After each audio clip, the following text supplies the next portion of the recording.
What up, everybody? Oh, 11 minutes late. Ooh, whoops. Alright, let me get a tweet out real quick so we can get started. Also, let me put them cut-offs on screen. There we go.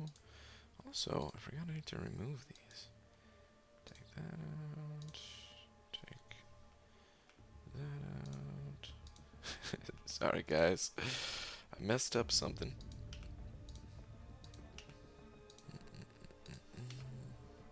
Okay, there we go. Also gotta change this one setting that I always have to change. Okay, nice. That's done too. Wolf, first one in here, by the way. Dearest at Marvel Champions.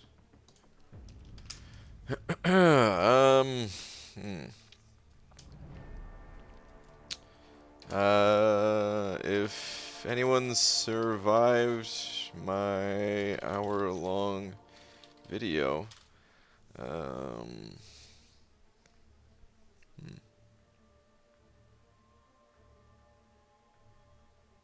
should I, actually, hold on, what should I say?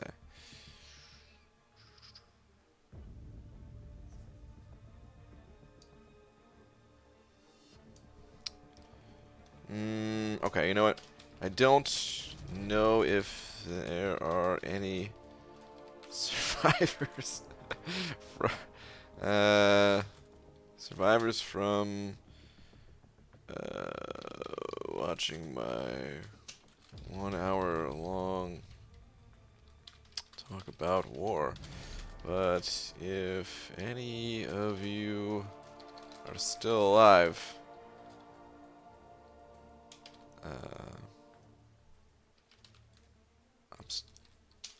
I'm streaming. Yes, I am now live. Okay. Don't know if any survivors from much of my 1 hour long talk about war, but if any of you are still alive, I'm streaming. Tweet. Okay. What's up? Sup. Black Seraphim saying, sending over $2 saying climax into the abyss. Yeah, the climax of the abyss. That's probably the name that it's gonna have. Maybe you should make that suggestion to Kabam. Or if you'd like, I can put that in a 1 hour video and send that over to him. But dude, Black Seraphim, thank you very much. I'll tell you what you can put in the abyss.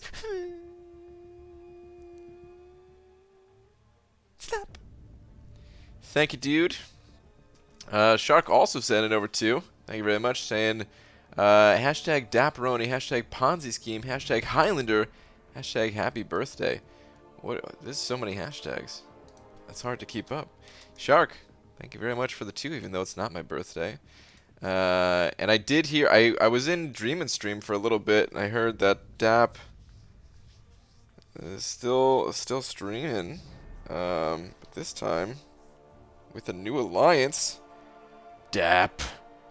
Speaking of Dap, hashtag don't dap it up. What's up, dude?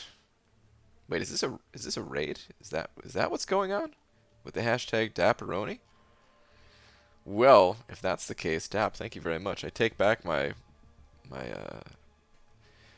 angering words. Redskull also sent it over to saying, wall? Sure. Rance, thank you very much. Appreciate that. Another brick in the wall. Thank you very much. Did you hear about the cheese factory in France that exploded? Debris everywhere. Oh, dysentery Joe.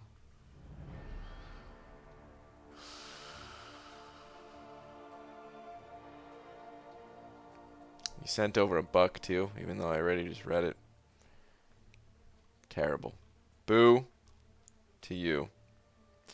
But anyway, what's up, everybody? Let's go do some stuff, man. What am I doing? Just sitting here like a big old dumb doo-doo dumb head.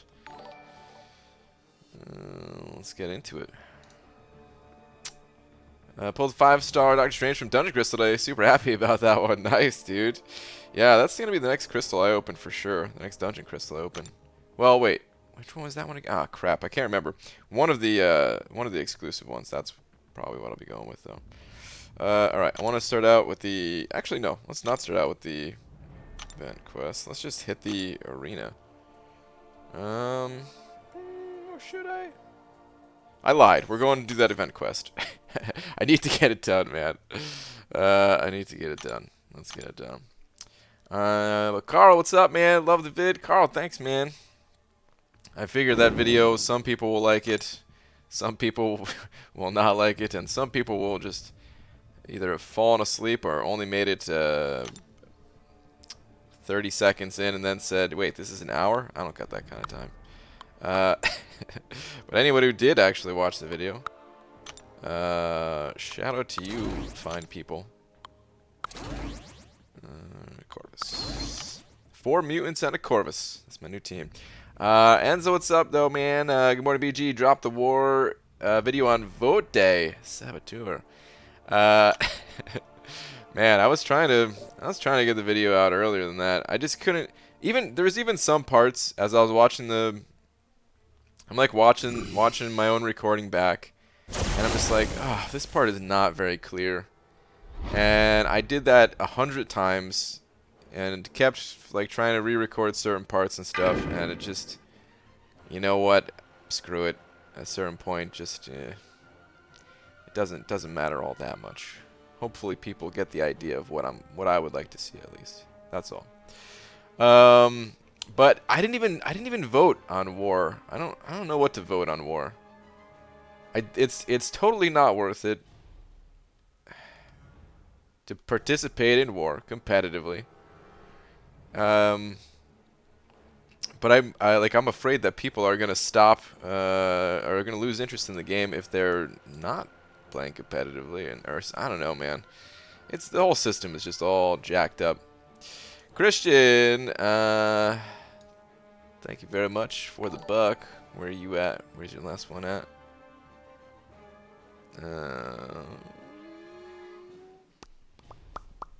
Hold on. Ooh, thoughts on the 5-star vision? Aha, 5-star vision. Well, vision,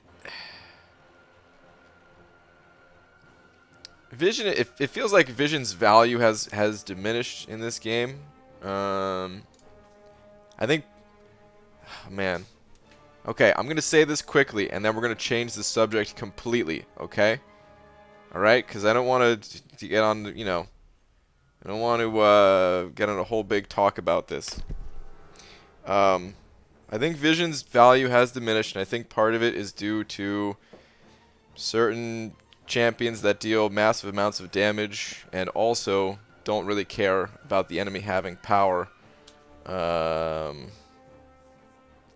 all that. Like that's one of the reasons why his value is diminished. For example, Ghost is able to just phase specials, including special 3s, so you don't need that power control. Corvus on his level 2 special has power drain if the enemy gets too much power.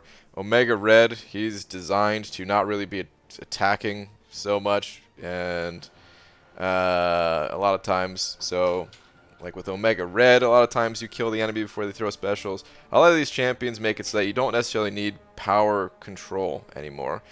That said, there are times where you need that power control, absolutely, and there may be times where Vision is still a great option. However, because of these factors, his value has diminished, and power control champions just in general, not just Vision, power control champions just in general, they're not as necessary in this game as they once were.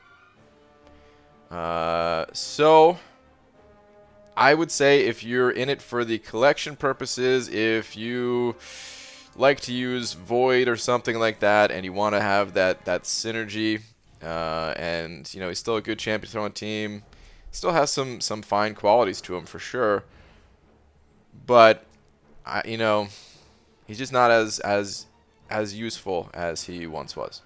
So that's my thoughts about Vision. I don't necessarily regret getting Vision myself. I don't really have any regrets there, but it's not something that, you know, like, you're really going to need to pick up. I'd say if you had the extra units and you're like, oh, cool, Vision, I'd like to add this dude to my roster, then okay, why not? Also keep in mind Cyber Monday is coming up, though. And if you do not have the units and you're looking to spend to get the units, well, it's still up to you, and maybe, I don't know how much you'd have to spend to get them or whatever, but I don't think it's going to have a huge impact on your progression, is what I'm getting at. So Christian, thank you very much for the buck. And now, because I don't want to get into any kind of debate or anything like that about any type of champions being strong and whatnot, as you guys know sometimes happens, we need to change the subject completely. I just realized I cannot be taking this node with Corvus. This is not a good thing for me to do. And yet, well, I guess it was fine. Okay, but now I'm at 1 HP. Okay. I regret buying the 5-star Vision last year. Yeah, I'm sure some people do. But that's just kind of the way the game is now. There's... he's just not as needed. Uh-oh. Dun dun dun dun dun dun dun dun dun Lola. She likes to swim a lot more these days, it seems. She was just out maybe like 2 hours ago. Alright, let's use Corvus again, because why not? Game sound is a bit on the higher side. Is it? Is anyone else getting that same thing? Is the game sound seem louder than usual? Or how does everyone else feel about the volume? Just because I'm looking at my volume mixer and it doesn't look like things have changed, but I can't hear it myself. So if I need to lower it, let me know and I will. I'd say it's louder than usual. Okay. Alright. Louder than usual. I wonder what happened that it made it louder than usual. It doesn't, I mean, this, interesting. Let me, you know what, let me check the options.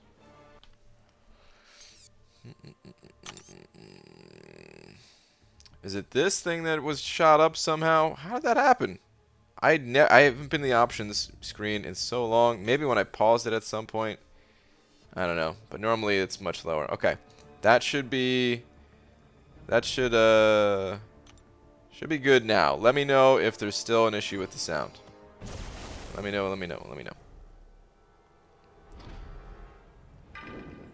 What's up, Maniac? Hey, Brian, sound is fine. Also, I'm shocked you didn't buy that 6-star Vision offer.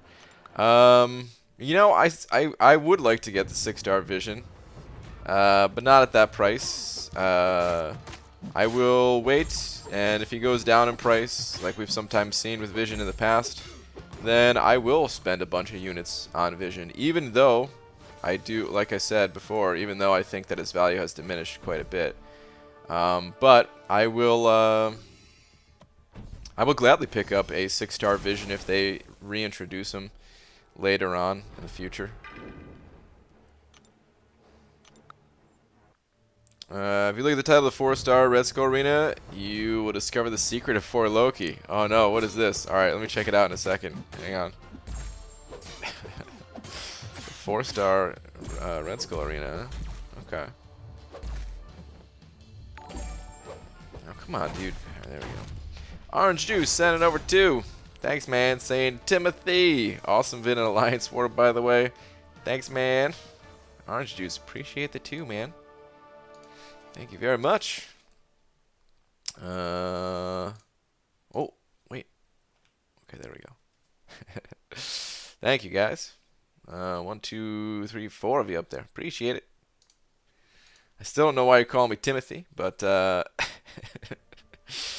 you very much. Next time he comes around, we price that 14,999 units. Yeah, I'm sure he will. Well, part of the regret is after I bought Vision, I pulled Ghost and Sentinel. Before that, Stark, Spidey, and Infinity Man. Tech Stone's been a premium commodity for me for a long time. Ah, okay. Yeah, I could see that. I could see it. I mean, it's cool that like they're giving you a rank up gem form too, man. Instant rank 2. As crazy as this might sound, I rather spend 30,000 units getting Vision, getting a 6-star rank 2 Vision Awakened. I'd rather spend 30,000 units than, let me see, what would that be for Cav Crystals? I should be able to do this math in my head, but I busted out the calculator. That'd be 100 Cav Crystals. Yeah, give me that 6-star Vision over Cav Crystals any day. What's the odds of getting a 6-star from Cav Crystals? Is it like 0.5% or something like that? I know you get other things along the way. I know you get 5 stars and all that stuff. So it's not just like a what's the odds of a 6-star or something, but I'd rather get that than Cav Crystals personally. When you plan on doing a 1-hour video for Arena, you never replied to my tweet. I did see your tweet, but yeah, I didn't get a chance to reply.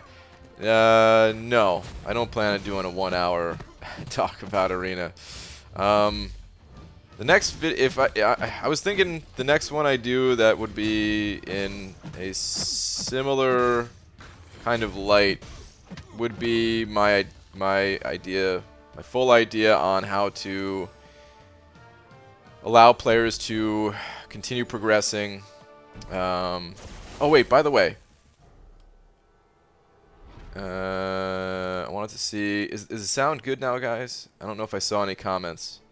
Let me know if the sound is good. And yeah. But what's I gonna say? Yeah, the next, if I make another video like that, it'll probably be talking about how I'd like to see player progression improve going forward, giving us more ways to progress our champions' power levels and stuff like that. Oh my god. Just get away from me, man. Getting wrecked by a Venom the Duck right now. Is this because I won't rank you? Is that what it is? Sound is good, man. Sound is fine now. Better now. Okay. Alright, thank you guys. Appreciate that. But yeah, it'll be about, it's not gonna be an hour long. It might be 15 minutes long or something like that. This one, the only reason it was an hour long was because I was trying my best to really show that like it's a deeper issue, and I wanted to go through some of the common suggestions and explain why even if those things were done, it wouldn't, you know, it's not enough for me. It's not enough to make war, competitive war, worth rewards. A lot of comments of people saying just don't play war competitively, but you know, I feel like that's a real flaw when that's like the best option is to like just not participate. Just like if, you know, like I don't know, sometimes you can like debate if something is worth it or not, but this, I feel like there's really no debating. The rewards, you just, I'm losing progression by playing wars competitively. Get off of me, dude. Get the F away. Goodness gracious. Anyway. I wish this lady would stop glaring at me. She's the one who named her son Marco, then yelled his name in the store.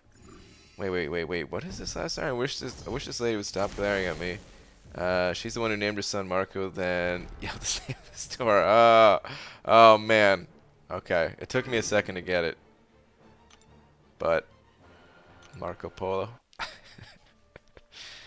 BG, did you buy the 6-star Vision offer? I did not buy the 6-star Vision offer. I did not. BG, thoughts on the 30k Vision deal and the theory of it mentally preparing us to accept the new price of Cyber Monday unit deals, that being 30k, of course. It's a bit far stretched out still. I don't think we're gonna. I don't think the Cyber Monday offer is gonna be. Oh jeez, ran into that tornado. I don't think the Cyber Monday offer is gonna be 30K. I think this is I don't know, something special with Vision here. I mean, really, it's not 30K for the offer. It's 2 15K offers, which I guess, I mean, that is the same thing. Yeah, so yeah, it is 30K, but. Hello, sir. Guess whose game is mostly set and done in terms of coding works? Star. Oh, that's exciting. That is very, very exciting. That's awesome. If you need rank up advice, have Corvus, Black Panther Civil War, Hype, Sentinel, Cap Infinity, and Domino rank 5. Need to do Variant 1 and 6.2/6.3. Next rank 5, Sunspot, Havoc, Colossus, Medusa, Nick Fury, or Quake. Hold on. Corvus, Claire, Hype, Sentinel, Cap Infinity, and Domino. Need to do Variant 1, 6.2, 6.3. Next rank 5, Sunspot, Havoc, Colossus, Medusa, Nick Fury, or Quake. I don't know how much I could help you here, man. You're picking out some solid champions. Picking out some strong champions. I hear the only thing I could really tell you is that I'm digging Colossus a whole lot these days. I can't say how useful he is in 6.2 and 6.3 just because he's still new to the game and everything. And in Variant 1, you probably have Variant 1 covered with that Domino. So you probably wouldn't need Colossus for that, or Havoc, or Sunspot for that matter.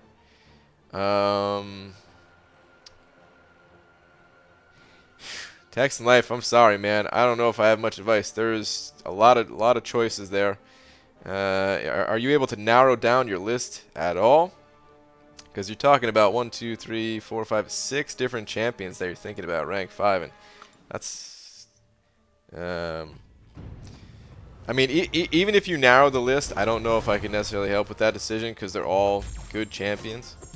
But if you're able to narrow it down for yourself, at least, like, there's got to be some that you're like, you know, it'd be cool to rank 5 of these, but I don't know if I really need them. Get that list narrowed down to like 2 or 3 strong candidates. Had 27K artifacts, and I was thinking whether getting the Nick Fury Dungeon Crystal or just get a basic. Went with the basic and actually got Nick Fury. What? That's crazy, man. That's pretty nuts. Talk about some luck right there. Theory, Mr. Grant. They do similar to 4th of July with 1K, 4K, 10K, but 10K is choice option. But they let you buy both. Possible? I mean, it's possible. Yeah, it's all possible. Like, I mean, kabam, they could come out with a 50K offer for all we know. You know, they might have it might be something like 1K, 4K, 10K, 15K, 20K, 25K. Like, just keep stacking these offers up. But I don't know. I don't think they would do that. I think they would, like, you know, space the offers out a bit more. Type of thing, especially with the holidays coming up right after Cyber Monday as well. Like, they could easily just space out another 15K offer elsewhere.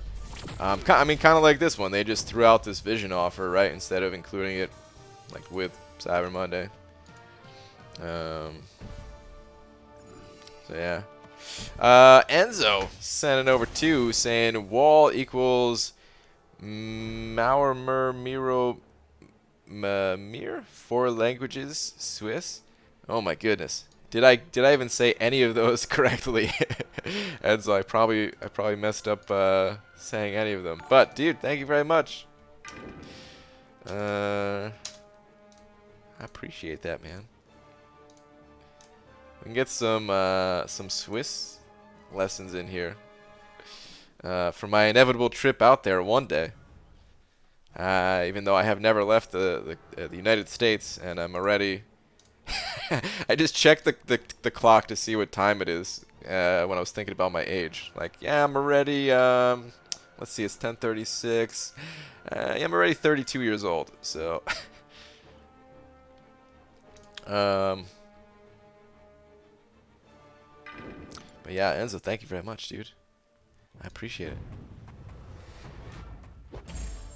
1 point if the top alliance is stop trying so hard, they're going to fall, and so gold 1 and 2 is going to be a lot harder as we start facing rank 5 SIG 200 defenders. Thoughts?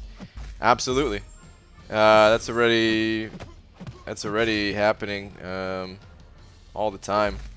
It's happening for a few reasons. One, I mean, you got these alliances that do the whole shell swapping thing. I don't know how big of an effect that has, how like far down the list that goes. Maybe it doesn't go that far. In the past it used to. But then yeah, there's also a lot of alliances that they don't try as hard, and then it just becomes more difficult for those alliances that do try as hard. I don't know if there's any way to really do much about that, because you know, it should always be an option if you want to be competitive or not. So there's always going to be those people that have crazy strong defenders, but they're just not very competitive, and you still may have to face those defenders from time to time and stuff. I don't think, you know, I think it's fine. That's just kind of how the game is, and it could actually feel kind of satisfying, kind of taking down these stronger defenders at times. Again, only if you have more of that competitive drive to you about war. But yeah, there's just so many people that I think like thrive in that competitive environment, but are just so defeated by the current competitive environment not being very satisfying at all, not being too fun. So yeah, that's kind of what I want to fix. Just allow those players to have a bit more fun competitively, and then also, like I mentioned in the video too, for the people who don't care about competition, still make war more fun for those people, and you know, people who don't have the strongest rosters and all that stuff. Nico, thank you very much for sending over 2 of them Canadian bucks. Thank you very much for the loonies, or quite possibly a toonie. Saying, hey BG, pulled freaking Gulk today.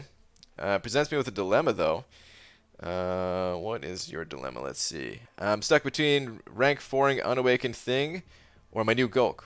Which you think would be more helpful for Variant 1/Variant 2 100% and Act 6? They're both good. I'd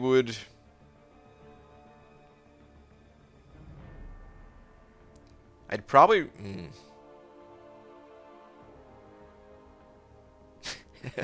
I was gonna say probably Thing.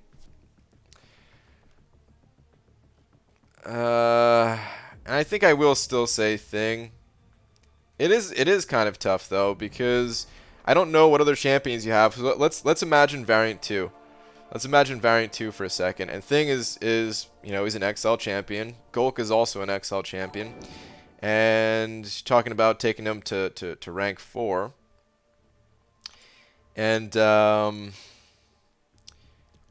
don't know if you already have rank 5 XL champions or anything like that. Where like if basically if Thing is going to be your main champion getting through Variant 2, then you should rank him up.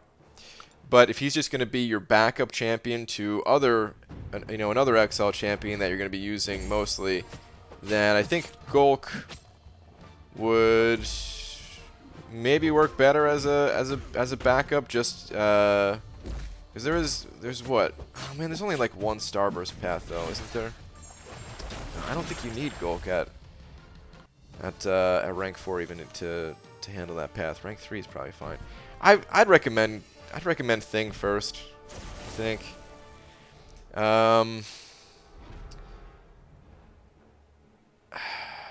Thing, I think it's just a more useful champion overall, and eventually you are gonna want to go back and and rank up that Gulk, but I'd probably favor Thing. It's kind of tough though, so yeah, I definitely understand the dilemma, man, because it's tough. It's tough. And like I said, you know, if you do already have other high-level XL champions, I don't think having Thing ranked up is like super important, you know.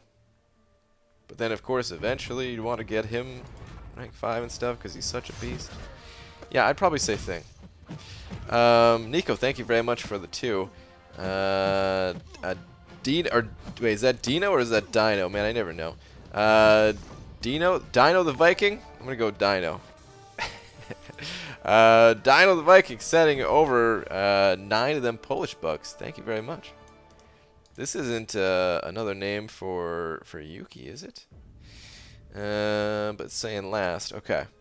Saying, sup, Brian, what do you think we will get as a Christmas gift from Kabam this year? We got a, what's it called?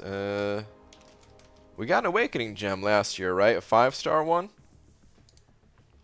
I think it's going to be the same thing. I think 5-star is still extremely valuable.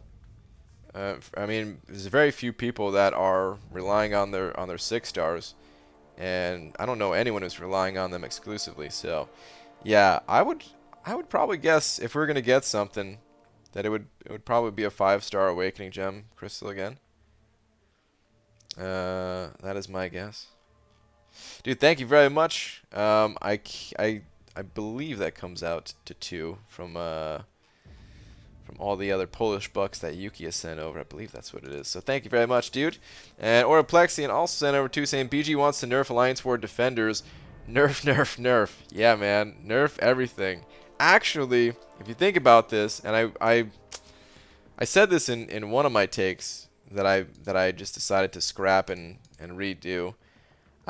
It would make ranking up defenders a more valuable thing with the system that I proposed.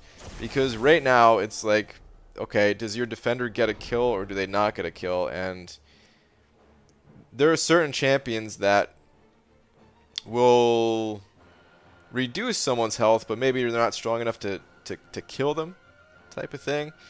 Someone with like some sort of degen or something, and maybe make those champions feel a little bit more valuable on defense type of thing or something. I don't know. Maybe it wouldn't. Maybe it would. But yeah, Lakers Bodyguard sent it over 2 as well. Holy crap, man. This wall is growing. Thank you, dude. Just with the usual birthday fanfare of a balloon, a gift, the what are those things called? I'm hovering over it, just says ta-da. The party blower thing or whatever. A birthday cake and a confetti ball. Lakers Bodyguard, even though it's not my birthday, I will still gladly accept all those things. Thank you very much, man. And there is Yuki saying, not every Polish gamer is called Yuki. Well, okay, the only reason I said that is because I know you had a different name in here in the past. And I was thinking maybe you did another name change or you had another alternate account or something like that. So that's the only reason I said that.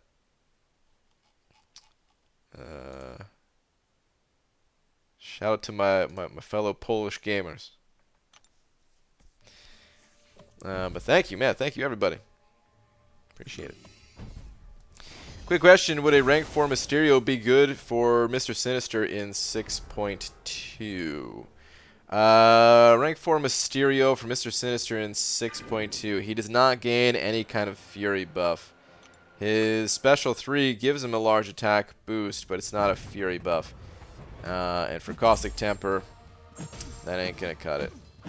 He wouldn't be bad if you had a way to give yourself a Fury buff, like with Heimdall synergy, but on his own, nope. BG, good evening. What's up, Abdo? I just got done watching your Alliance War vid, started watching it around noon. Good vid, though. Yeah, dude. 10 hours later.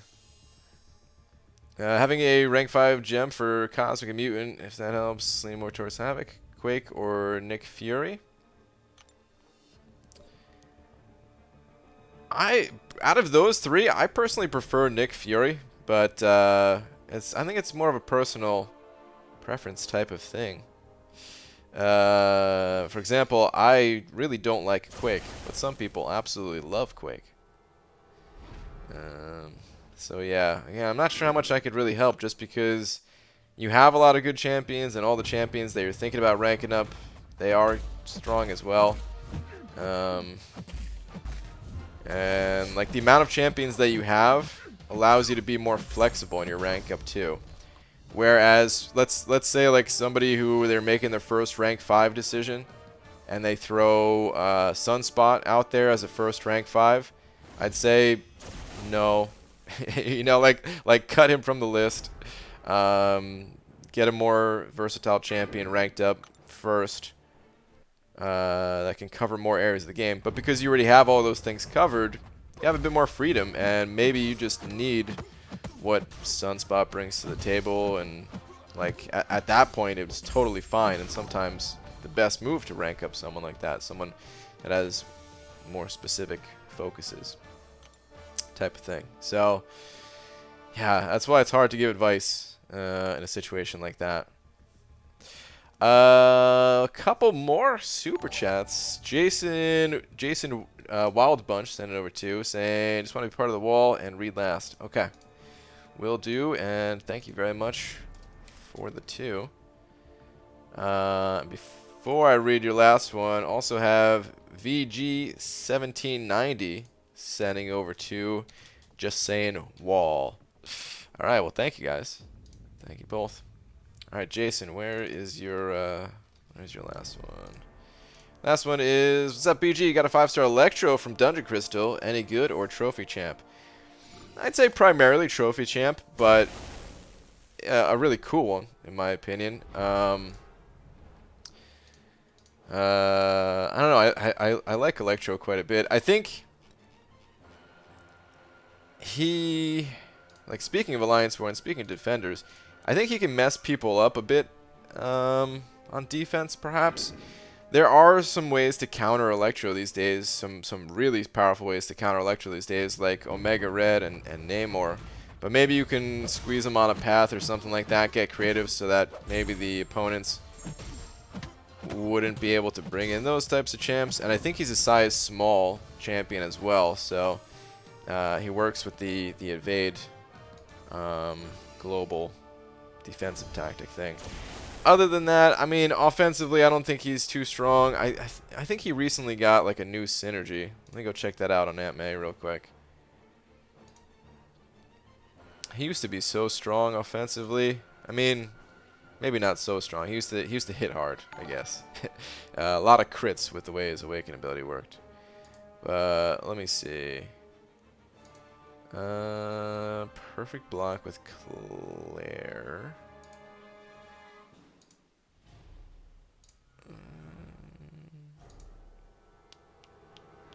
Oh, it was with Stealth Spidey. That's the one I'm thinking of. Where for Stealth Spidey, it increases the potency of Fury and Precision effects that trigger while Spider Sense is active by 15%. I think that's kind of a big boost for Stealth Spidey. And Electro, he gets when one of Electro's stun abilities fails to trigger, he inflicts a shock debuff, instead dealing 40% attack over 7 seconds. Yeah, so he doesn't gain too much from that, I would say. So yeah, he's mostly a trophy champ, but a couple things like I mentioned, he's not like totally useless or something, you know. Dysentery Joe sending over another buck saying, fine, wall me 2 before this thing gets nuts. Alright, will do. Thank you very much, Dysentery Joe. Oh, come on, Yondu. Get out of my face. I just want to get back to the arena, man. Almost done with this side quest. Just want to do the top 2 difficulties right now. One more fight and then one more path. Been watching your channel and streams for a couple years now, and I've always enjoyed your content input on the game. Can't catch the streams live during the week, but listen to the playback. Metal Bro. Cool, man. Thank you very much for the kind words about my channel and all that. Glad you dig the content. I just finished live stream, do variant 1, exploration. Have you done? Yeah, I've done variant 1. Is that just a way of, hope that's not just you trying to advertise your channel, man. Oh, Metal Bro, sending over, speaking of Metal Bro, sending over $2 now. He updates the wall. Hang on. Saying two-parter last. Okay. I guess I only saw the one part of it. Which part did I see?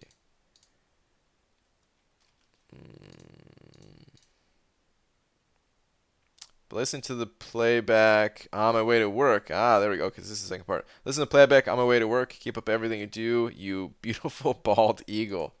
Thank you, man. I appreciate that. Thank you for comparing me to a bald eagle, nature's most majestic of the bald animals or birds or whatever. Thanks, man. In general, do you think the 5-star vision is better for progression and roster flexibility, or getting the Cyber Monday unit deals?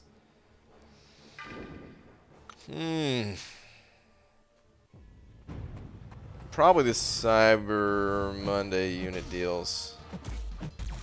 But we don't know what the Cyber Monday unit deals are, so it's not something that's really easy for me to give a definitive answer on, you know?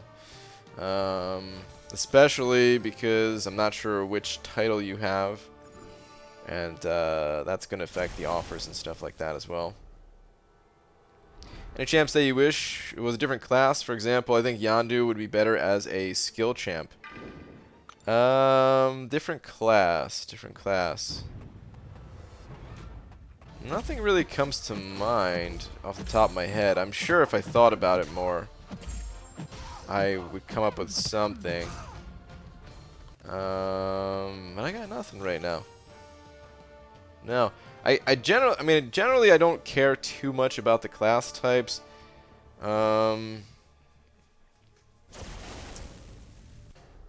Actually, you know what's funny? If I do decide to make that follow-up video that I was talking about what else I would like to see in the game, that would keep me interested. I was going to talk about more ways to progress characters, and class type is going to be part of it in there. But no, nothing comes to mind right now. BG saw your 1 hour vid, so basically you want Warband and Ghost nerfed. Wow. What? How? Dale, how did you get those things? Damn it. I didn't mention any champions or their power levels or anything. You bastard. You're a liar. You're a liar, man. Stop trying to get other people on board with your I don't even know. Trying to create anarchy in here. BG thoughts on using 5-star mutant stones on Emma. Already have Omega Max Sig and don't have Namor. I also don't spend money but play a lot of arena and buy good 5-star stone deals for units. I don't necessarily think it's worth it on Emma. I'm no Emma expert, but I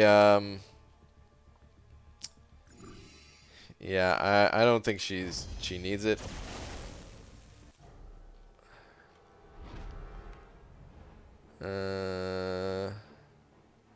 From what I can tell, at least. How about at least Karnak be one class type for rank ups? I actually kind of like when they do the split thing. I was hoping that they would do that more, and they haven't. The splitting up his rank, like it makes it easier to collect the catalysts that you would need to rank up a champion. Instead of, you know, maybe with. Let's imagine another champion. Let's imagine you just got Doom, right? You just got Doom, and you want to rank him up, and it's a 5-star Doom. You want to take him all the way to rank 5. So you need how many class catalysts is that? Is it like hold on, let me go look at it. I can't remember. Is it 6 for the final one?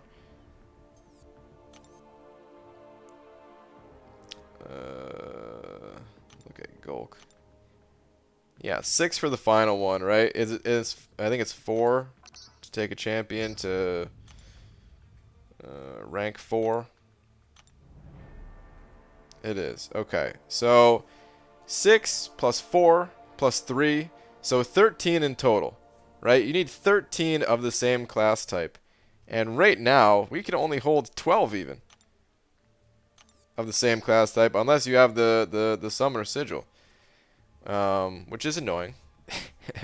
But I mean, even if, what's it called? Even if we could hold 13 or 15 or whatever, just getting 13 of the same class type is pretty tough.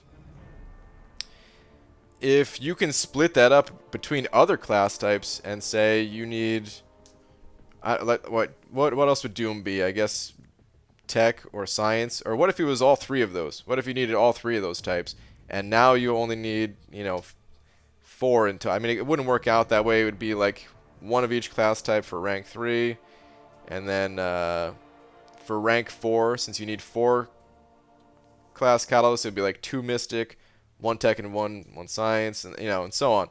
I think that would make it easier to rank up champions, and they shouldn't do that all the time.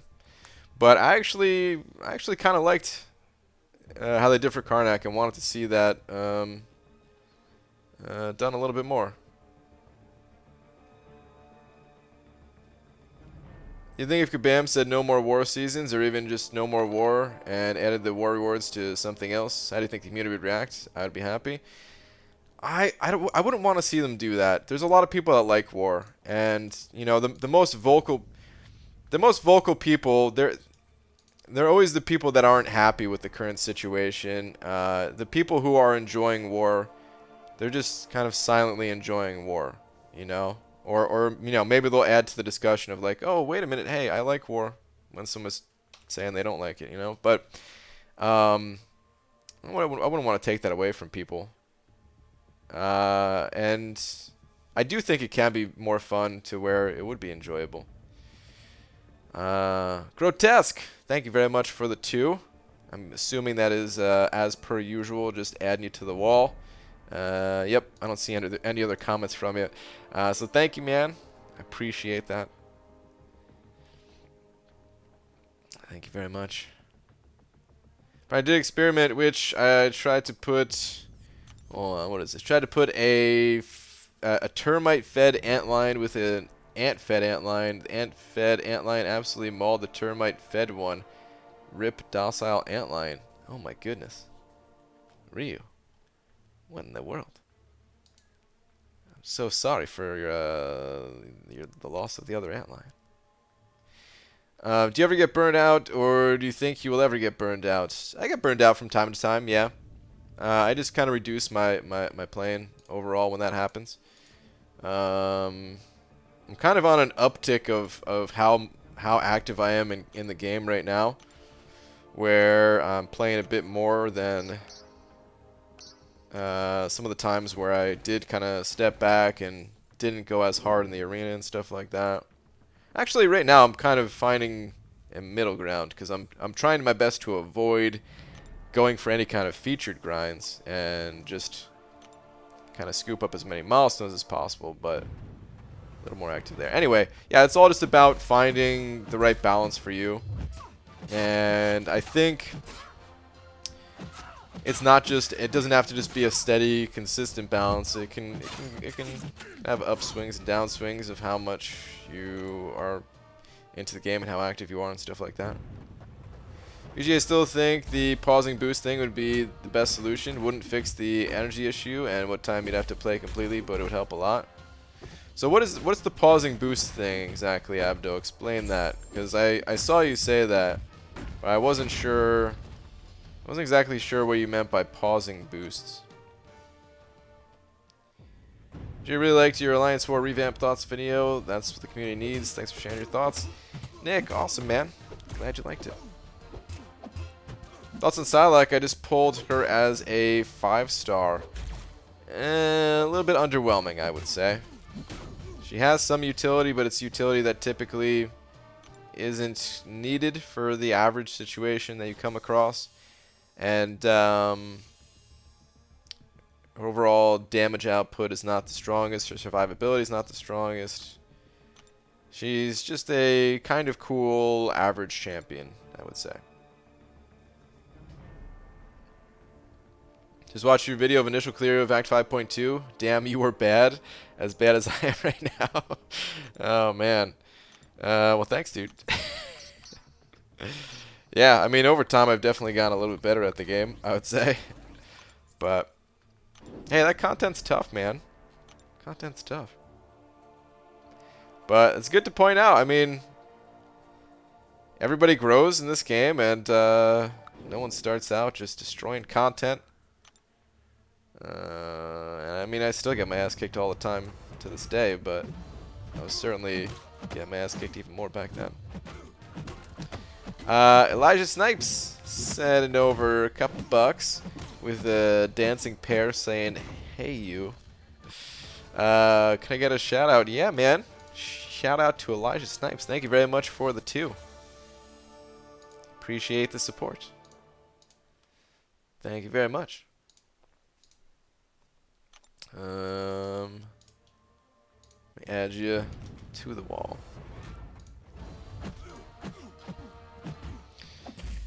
BG, why is Thing not poison immune? How the hell are you going to poison a rock?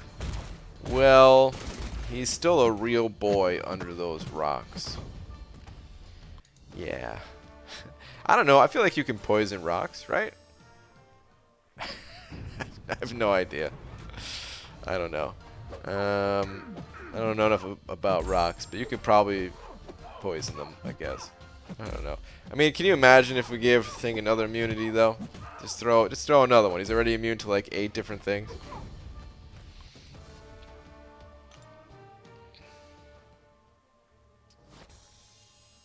What can I do for raids, by the way? Sorry if I'm pushy. Snare's back in subs. Well, I'm sorry, man. Yeah, raid is not something that I'm gonna do.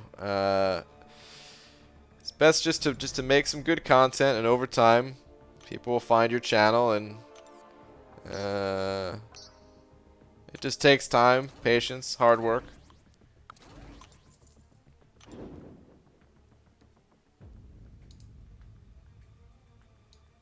We're gonna give a warning on that one. We're gonna give a warning on that one and just say it's not exactly considered cool to just try to, you know, promote your own channel in someone else's channel type of thing, you know. Normally we do ban for something like that, but because you seem like you're just, you know, sent over $2 to help support me and stuff like that, we'll just give a warning in this case. Guy Gardner sending over 2. Thank you very much. Saying, "Hey BG, keep up the good work." Guy, thank you very much. Appreciate that, man. Man, this wall is gigantic. Thank you, guys.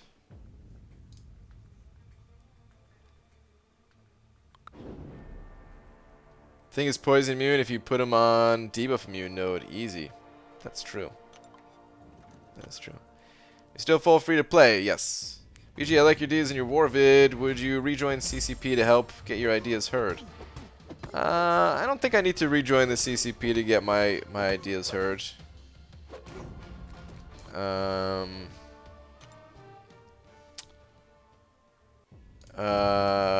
mean, hopefully, I don't know if Kabama's watched the video or anything like that. I feel weird asking them to because it's so long. One of the reasons, like, I tried recording this video a few times, and one of the reasons is because the first time I recorded it, it was 40 minutes long. And I'm like, I can't ask somebody to give up 40 minutes of their time. You know, like if somebody's just into it and they want to watch, that's cool, you know. But it's hard for me to reach out to them and be like, "Hey guys, can you watch this 40-minute long video?" And then I recorded it again, and it ended up being like 54 minutes. And then I recorded it again, and it ended up being over an hour. And I'm just like, okay, you know what? This is just getting worse. So then I just uploaded it. Yeah, I mean, I hope they do check it out, but it is a bit hard for me to be like, hey guys, can you watch this whole damn thing? Oscar sent it over too, saying, met you at NYCC. You are a great guy. Keep it up. Oscar, thank you very much, man. It's good meeting you at NYCC. Thank you very much for the 2. Appreciate it, man. Oh, Aaron Ebb. Okay, hold on. Yeah, I wanted to read what you were saying. Okay, 3-parter wouldn't solve the potion issue though. Okay, let me see. Okay, so boosts are the same, but you can put them on pause in between fights. Give them a max time. You can pause them per percentage type, like 10%. You can pause for 24 hours before expiring. 20% for 12 hours. And 30% for 6 hours. So the bigger the boost, the less you can extend. Is that what you're saying? So you would still have to be strategic with them, and sometimes you would replace the lower ones with a higher one. But it could mean you could use the lower percent for a whole war.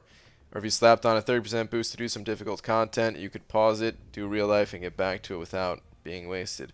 Oh, so you're talking about for the entire game and not just for war, is that what it is? But it would affect war as well.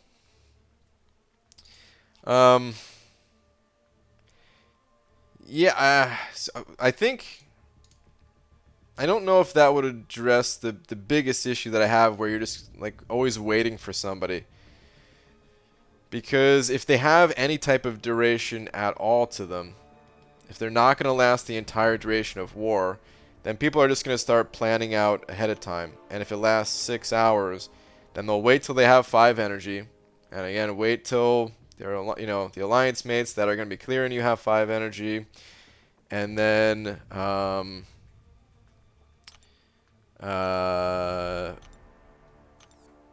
wait until you could also plan out for the next 6 hours beyond that. And you wouldn't want to pop that boost if you're going to be going to sleep at night, so you'd want to wait until the morning when you could really take full advantage of it.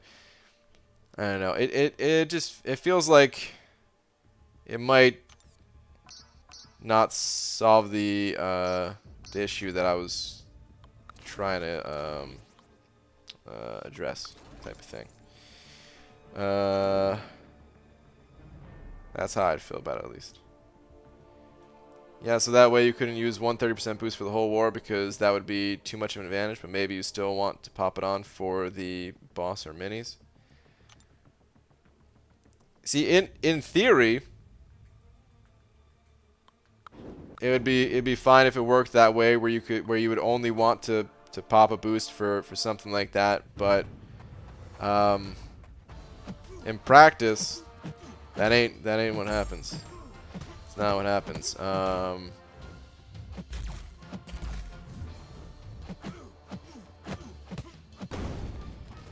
People will try to optimize things as much as possible so that you will have the entire war, and it's just like people will rearrange their lives to take full advantage of the system, and that rearranging of your life is going to burn you out.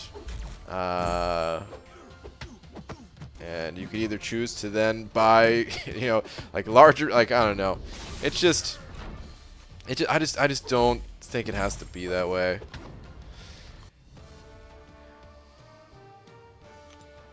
I think there's ways to keep things a little bit more simple. Like I tried to over-explain things, and maybe that part of it wasn't simple, but like the actual ideas themselves, I was trying to make them simple when actually coming to like adding them to the game of, hey, you pop a boost, it lasts for the entire war, and that's it. Or with the ration idea, you start out with some items, you can find some items, but they're free.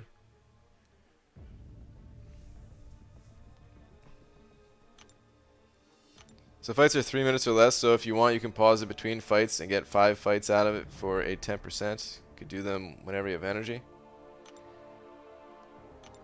Yeah, okay. I don't know, man.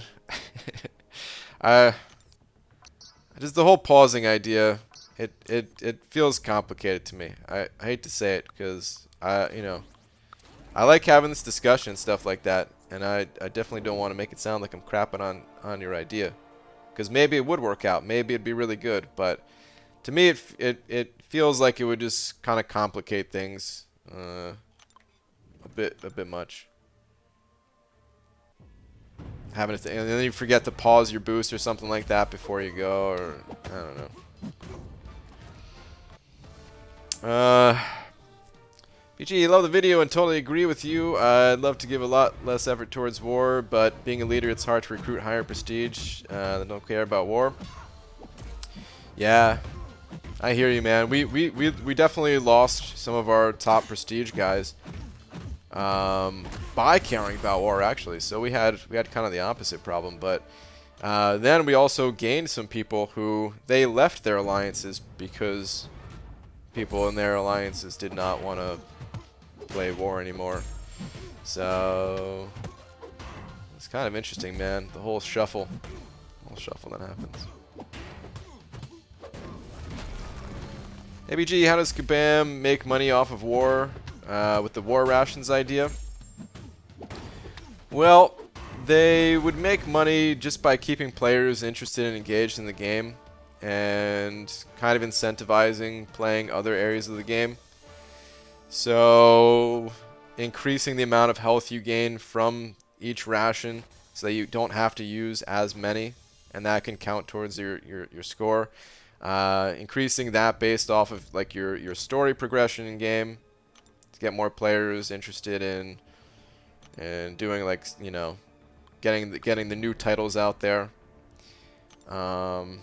And having your alliance mates kind of encourage you and help you to get there with helping with strategies and stuff like that. Kind of form tighter bonds than already exist in the alliance.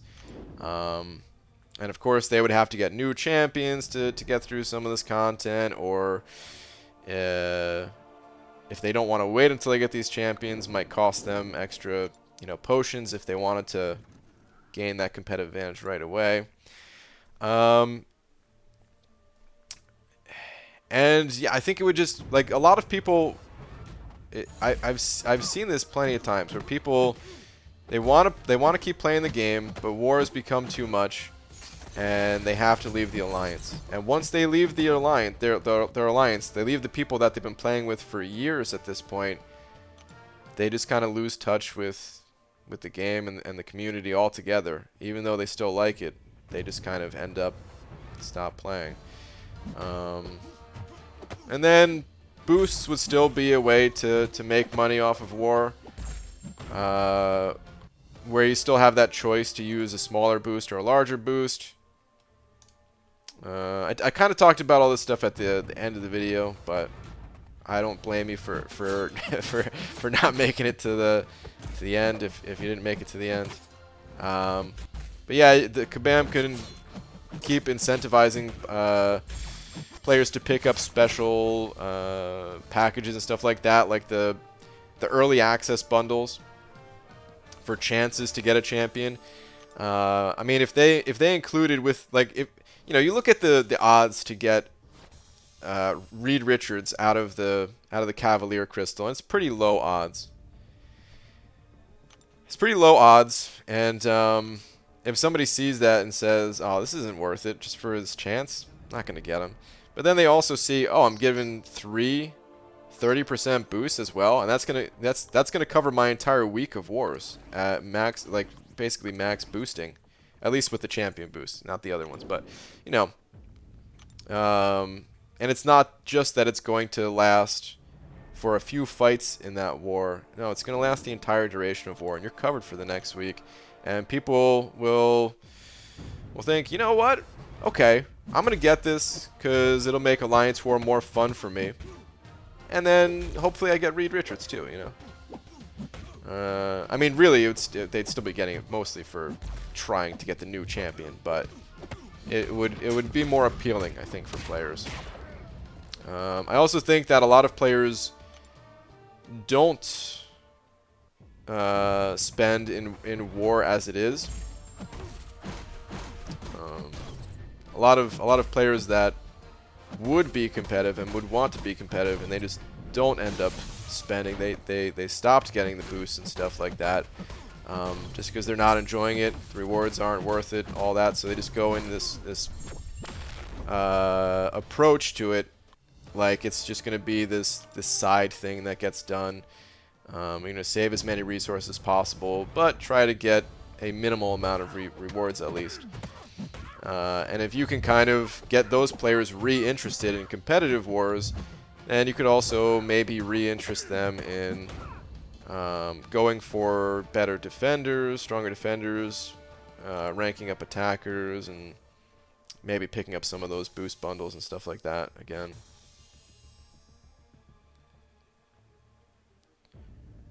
Actually watched the whole thing. You made a lot of good points. Good job, BG. True Eagle. Thanks, man.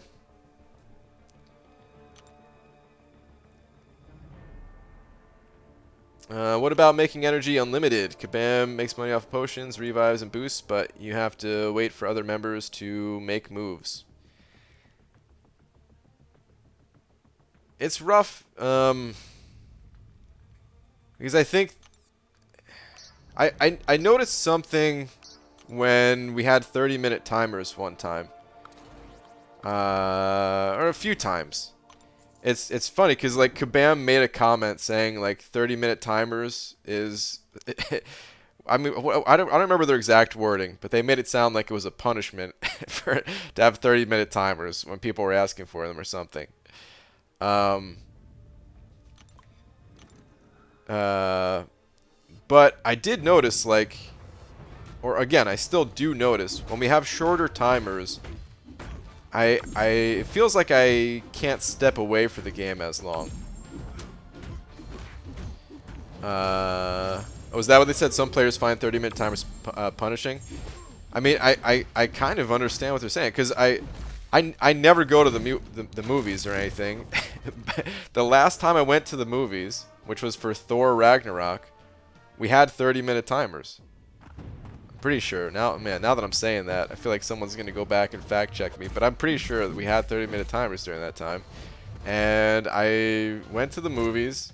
I dumped like all my energy before, you know, before getting there, right?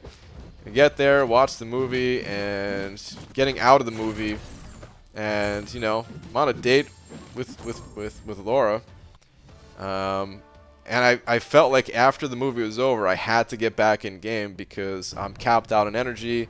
The rest of my guys are waiting for me. Don't want to be capped out. Instead of enjoying the night, I was like, hold on, I got to do these Alliance quest fights real quick. And we're married, so she had to put up with it. But, like, I don't know.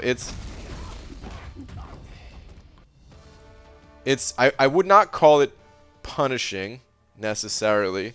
But it does create this weird feeling of, if everyone had unlimited energy, it creates this feeling of like, oh, well, the sooner we all get in there and sooner we all get it done, we could all free our champions and stuff like that. And come on, man, you're holding us up, type of feel. You know, I don't necessarily think it's bad that there is an energy timer so you doesn't feel like you have to be glued to the game and kind of waiting for everyone. It's like, I don't know. It's I kind of don't mind the one energy timer. Like if we look at every piece of the equation of how much energy we have, the energy timer, the linked nodes, the map, all this stuff, and how it all plays together. It's one of the things that I don't think I would change personally, given the option. I don't think I would necessarily change it.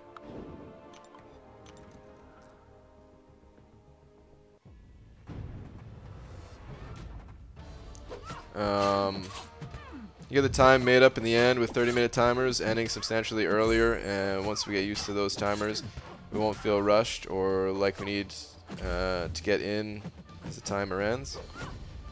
Possibly. And like I said, I definitely don't feel like it's a punishing thing. When we have 30-minute timers on, I like it. I generally really like it to have 30-minute timers. But thinking about like an unlimited amount of energy or something like that,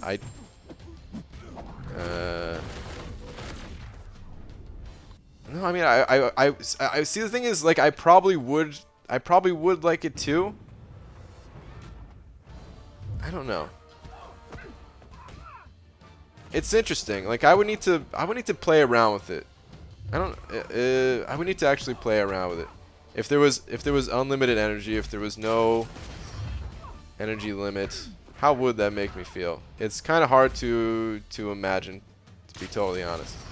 Because like I said, there has been those instances where I feel like I'm holding up the group because we have unlimited energy and I can't necessarily play or don't necessarily want to play. Even if I can play, sometimes it's nice to just be like,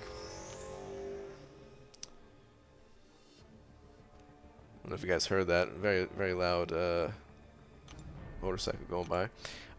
Sometimes it is nice to just be like, okay, I used all my energy. I don't have to look at my phone for the next 5 hours.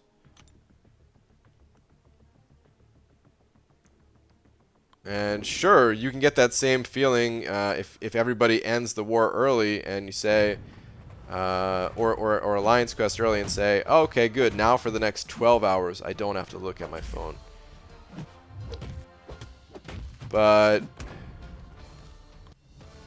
like, what if someone in the group can't play right away? And now you have been looking at your phone all this time because you don't want to hold everyone else up in the first part of War or Alliance Quest. And you still have to be checking in your phone for the second part because somebody was busy that night and they couldn't necessarily play. Like, it's... Your imagination sucks? Wow, Abdel. These things need to be tested, dude. Energy timers suck. They're what make you have to check in multiple times a day, but instead of you were just responsible for certain fights but could do them whenever, it would be so freeing. Well, see, that's what I was just talking about. Would it really be freeing, though? Or would you still be kind of locked to the game?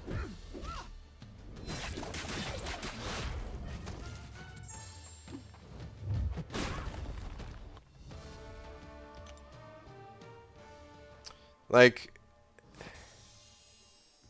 I've played plenty of games like this. This is the mobile games in general. Mobile games in general, and this is really the only mobile game that I've gotten into to this extent. They're the only ones that have these weird type of energy timers that try to make you, you know, check it all the time on your phone. You have these limits, and because of course it's free to play, and they could sell you ways to refill your energy and stuff like that.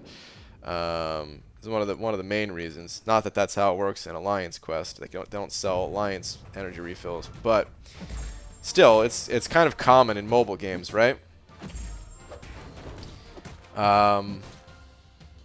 But I've played other games that have no such limitation, and just trying to get people to kind of like get together and play together at the same time. Man, it's just never easy.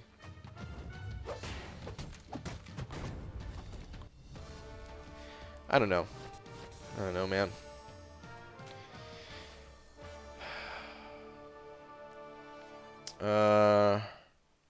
Hey Brian, when's the next item list? You got to get back on that horse.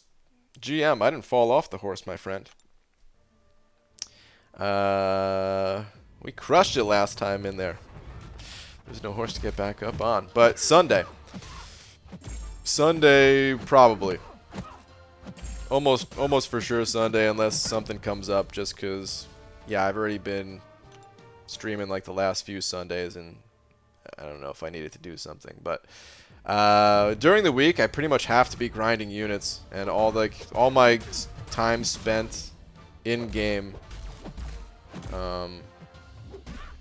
during the day needs to be for getting units. It's called dependency. Yeah, there's always that dependency on other players, right? Or on the game or whatever. Maybe make the alliance member capacity 50, but only 30 can do alliance war, so top 30 do war and 20 do energy refills? 20 do energy refills. I don't know what that means. But I had a similar idea, actually, for war. See, I wanted to keep it, even though it was an hour-long video, I wanted to keep it to, like, just the 2 points that I was talking about in that video. There's a ton of other things that could be done to make war better. Those are just, for me personally, the 2 biggest ones. One idea that I want to see in this game, just in general, is more freedom for players to let them do what they want to do. So, for example, if there were, let's say there's PvP rewards that you can get, which right now would be like the Alliance War season rewards. But if you just had one set of PvP rewards and then a couple of different ways to get those rewards, let's say one way is Alliance Wars, of course, and then if Kabam adds another game mode, which would be a smaller scale PvP mode, and just giving the players, allowing players to only get the PvP rewards one time, but giving them the option and allow them to play whichever mode they prefer. That's what I would want to see. And if that was added to the game, I think what you can do is you can make it so that you don't need 10 people in each battle group. The alliance cap would still be 30, but when it comes to wars, it would be 7 or 8 members per battle group. You've got 2 or 3 guys sitting on the sidelines for any number of reasons. Maybe they don't like war and they don't want to participate in war, but they still want to be in the same alliance as everyone else for other reasons, right? Or you are traveling, you're going to be on a plane, not going to have good reception, there's a million different reasons why you wouldn't want to participate in a war or 2 or something like that, right, throughout the season, even just to give people a break, allow them to recoup some of their resources if the potion system isn't changed and it is the same way that it is. You know, I would like to see more of that kind of freedom. Aaron Abdos sent over 2 saying, read like 7 last, or I'll have to make a vid. Is that a threat? Is that supposed to be a threat? Make the video. I ain't reading your last ones. I'm doing this for you, Abdo. If that's what you need to incentivize you to make a video, I will not read your last, good sir. Now you have to make a video. Chris sending over 2 saying, don't read his last. That is a true friend right there. That's a true friend because he's also looking to support you and your video creating efforts. Alright, hold on. What is this? Aaron Abdo. 7 last or something? What is this, man?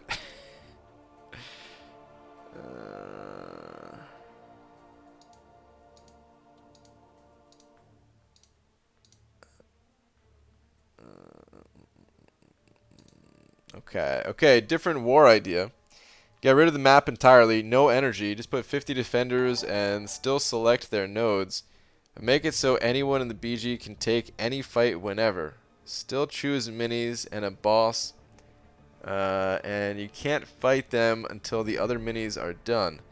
Still choose 3 attackers, still have an item limit so one person can't do all fights, but have 24 hours to do 50 fights. Might be interesting. It might be interesting if it's just like a fight pit instead of a, it's kind of like a gauntlet instead of a war without a map. I think there's something satisfying about exploring a map though that would be missed, but I could see something like that, Abdo, working maybe in a different mode altogether. Like instead of replacing war, take some of the ideas in your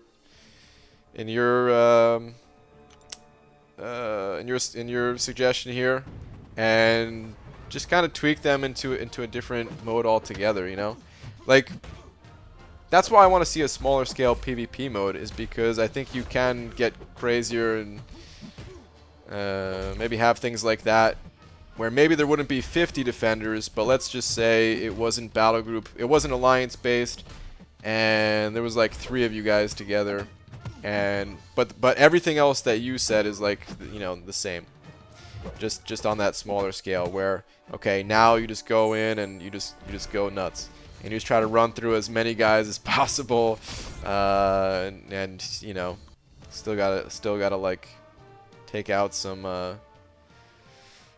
you know, like still a boss and everything. You could have the linked nodes, you could do all that stuff. I think it would fit better in a new game mode altogether.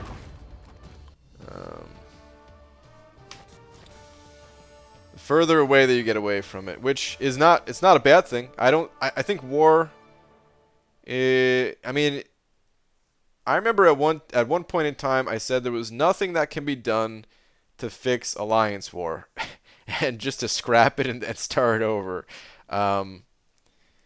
Which, that was actually one of the reasons why I started thinking about war, is because I started thinking like that's a horrible way of thinking, you know? If you could think creatively enough about a game mode, there has to be a way to save it, you know, to turn it into something good. And the fact that I gave up on it at some point, I didn't want to do that. But, hey man, I would also love to see a different game mode. Starfighter saying no, read my last. You don't have any last. You have a next one that just says, love you, Abdo. Well, Abdo, you're loved. Star, thank you very much. Let me add you to the wall. Almost forgot that part.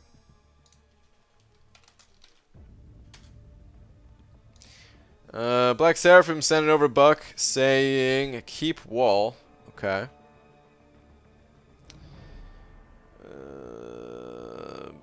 Okay, this is a 2-for-1. Should I rank 5 my 5-star Stark Spidey unduped, or 5-star Corvus? Also, I find myself thinking about the girl that ghosted me. Advice? Armor Breaker. Haha, get it? MCOC jokes. Find yourself thinking about the girl that ghosted you. Forget her, dude. Find someone else. Just happens sometimes. I think it's easy for me to say that, not being in your position. But if you do have some feelings towards this person, it might not be so easy to separate yourself from them. But yeah, you just have to, man. You'll find someone that you think is just as cool and interesting, that you will be thinking about even more, that also likes you back. That's just the way of the world. But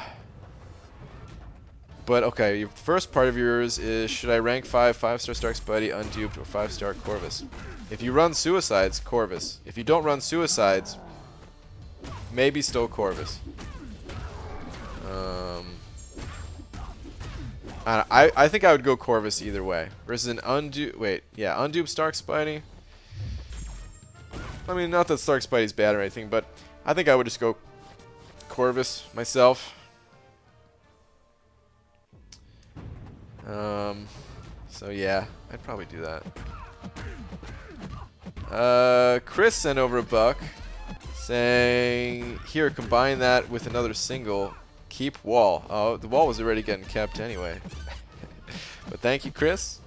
Appreciate it, man. Thank you very much. Hold on. There was one not through Super Chat, but through the Streamlabs saying, or it's Redium, medium, but with the R and M switched. Wait, no, that's not true. It's Redium. Just never mind. I'm an idiot. Redium, thank you very much for your buck.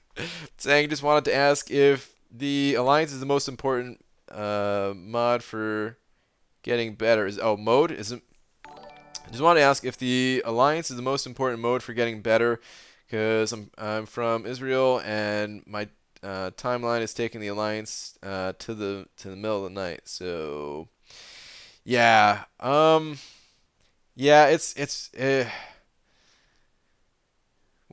for certain time zones, I'm sure it can be pretty difficult. Alliances, they are pretty important for your progression, I would say. Yes. We have a few guys that you know, I would say most of the people in my alliance are based in the United States, but we also have some other guys that are international, kind of all over the place. We played, man, over the years, played with so many people from all around the world. It's kind of crazy to think about. But we kind of work around their schedules, so that, like, we know that when Alliance Quest begins, some people are not going to be able to join right away because they're going to be sleeping. But then they'll play later, and, you know, I think the best thing to do is just be upfront about your alliance and tell them, hey, you know, I'm from this part of the world, so it's going to be hard for me to play at this time. Here are the times where I can play. And that might not work out for the alliance that you're in, but then you can find another alliance where that would work out. So that's my advice. Because yeah, being in an alliance, it is pretty important for your progression. It's not required. You can you can still progress at your own pace and everything. It's just going to be a little bit slower without an alliance, but yeah, I recommend trying some of those things first to see if you can maybe get a better fit. Find a better alliance that will work with you for your time zone. But thank you very much, dude. Wally sent over 5 saying, wife said no more names. Whew, well, if the wife said no more names, the walls come crashing down. Wally, thank you very much for the 5. Thank you to everyone that was on the wall. That wall is now torn down. Thank you very much, Wally. Guy Gardner also sent over 5 saying, wall is too big. Look at that, man. We had 2 wall breakers at the same time. And now it's back. Now there's a little bit of a wall going on. But it's not exactly a wall. It's more of a double-headed D. Saying, wall's too big. If not unlimited energy, what about a war group energy? Similar to your ration idea, but with energy. That's interesting. That's interesting.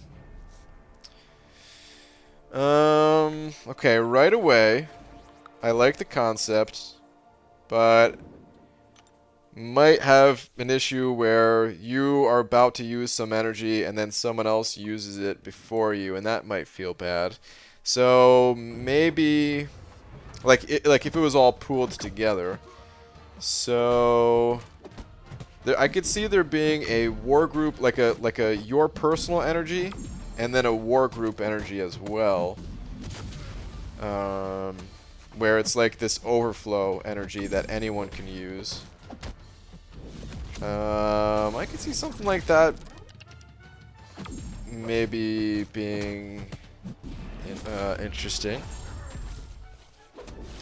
And then during times where like there's server outages or something like that, Kabam can just give players, you know, like a certain amount of that war group energy or something.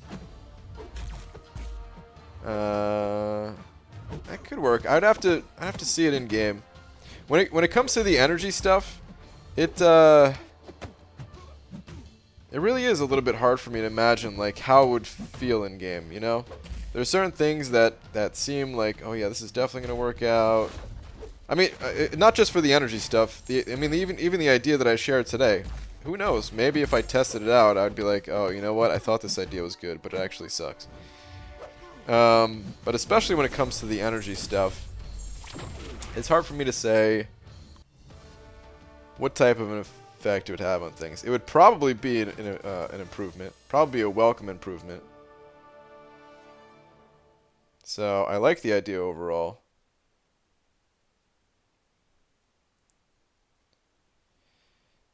Black Seraphim sending over another 2 as well, saying that's 5. Keep wall. Well, Black Seraphim, I could put you back up on the wall, but I can't bring back everybody. Thank you very much, dude. Appreciate the additional 2 for the now 5.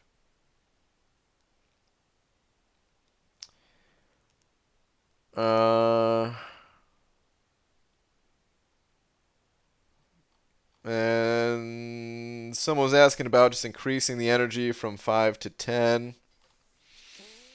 I lost that comment. I saw it when I was rambling about something else. I can't remember who was asking that.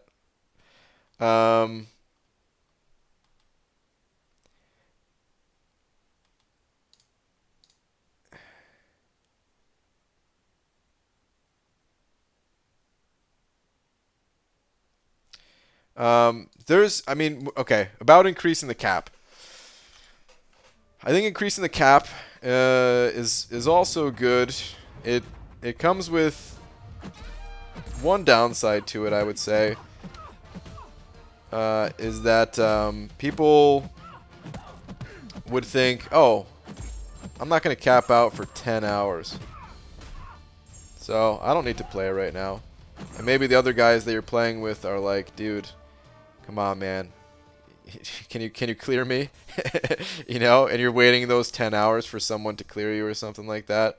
So the shorter energy cap, it feels really bad sometimes. And maybe extending it would make it better, but it also kind of gets people to log in game, you know? If they feel like, oh, I don't want to cap out on energy, let me log in and let me play so that I can, you know, keep the group moving and all that stuff. It's a weird thing, man. The whole energy system is a weird thing. It's a weird thing.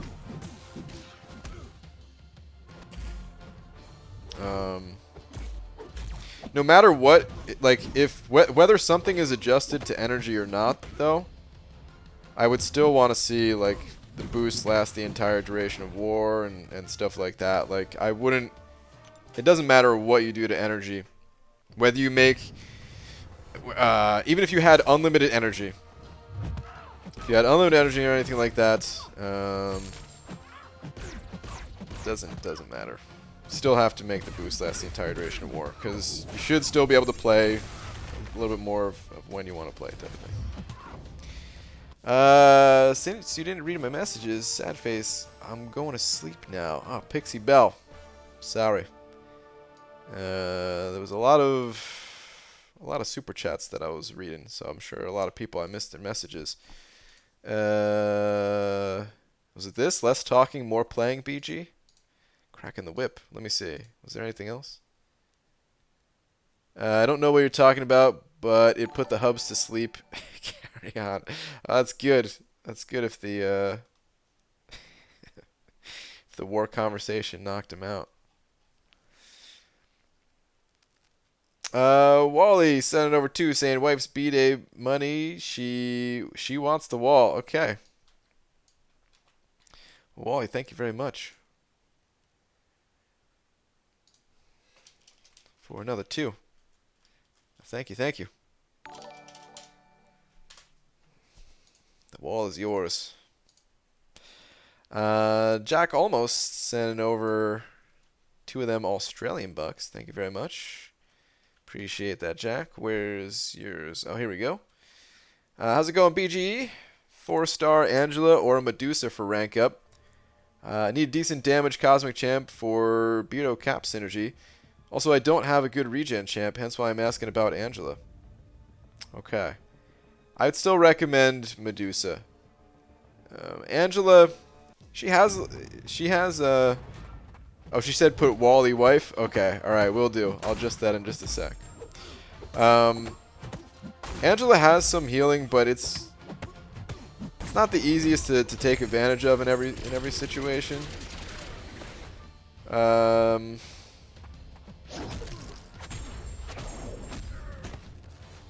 don't know. I mean, it's not even right to say. Is it really that hard to take advantage? I don't know. Either way, I would still go with Medusa, and I would. All right, updated the Big D. I would just try to find a different champion to regen. I guess at the end of the day, I'm just not. I just don't think Angela is gonna have that much staying power in your roster. She might be useful right now, but I don't think it's like a good investment, long-term type of thing. I mean, not that it has to be either. You might make that rank up just because you need someone right now, and then be okay with maybe not necessarily using her all the time or something like that. But yeah, I'd still recommend Medusa personally. The nice part about Medusa is that, well, if she's awakened, if she's not awakened, then this is not going to apply at all. But if Medusa is awakened, she doesn't heal, but she has auto block, and that can save you. It's saved me a million times playing Medusa. Where I would have died, I would have had to revive, I would have had to use potions to heal up, but instead auto block just saved my life.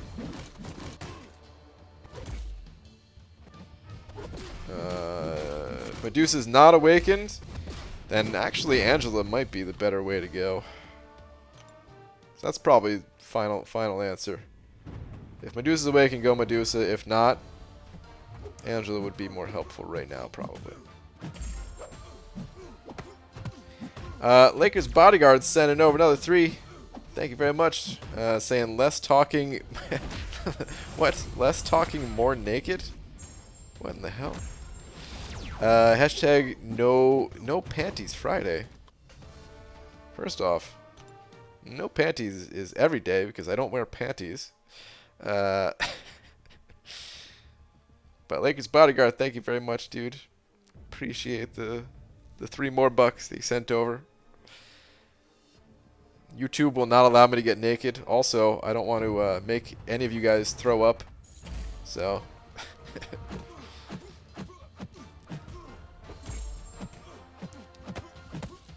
BG, I think with your thoughts about boosts in war and how important they are, you were talking for top alliances mainly. I'm in a gold 2/gold 1 alliance, and boosts aren't that important, even for bosses. Well, I tried to cover the entire spectrum, really. So, if you think back to players who are new to the game, or a time where maybe you were new to the game and how you weren't really able to explore the map, or just imagine someone who's just downloaded the game today, and they enter war, they get their butt kicked. Well, that felt like a crappy experience. What's exciting about war if you can't get through it at all? So I was thinking a lot about those players.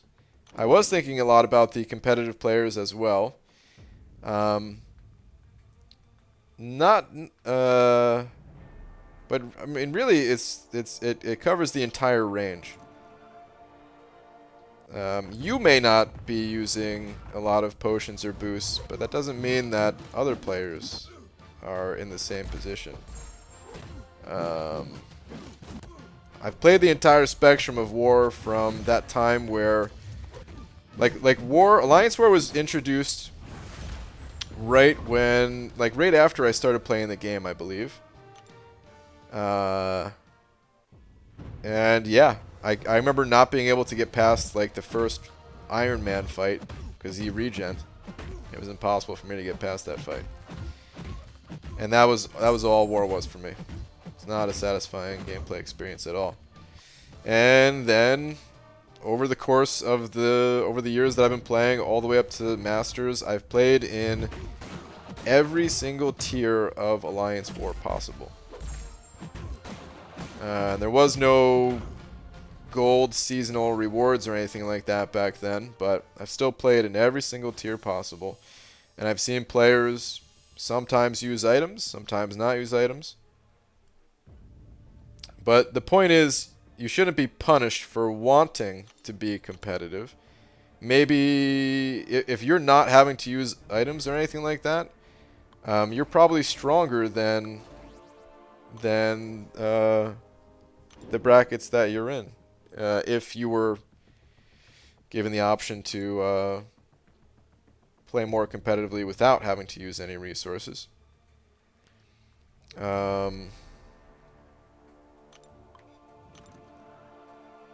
Maybe it came out wrong. I agree with the idea in the video, just saying that boosts aren't that important for mid-tier alliance, and I know several guys from other mid-tier alliances. Yeah, again, I don't think anything came out wrong. I just think that for some people that's true, and for others is not, is all I'm trying to say.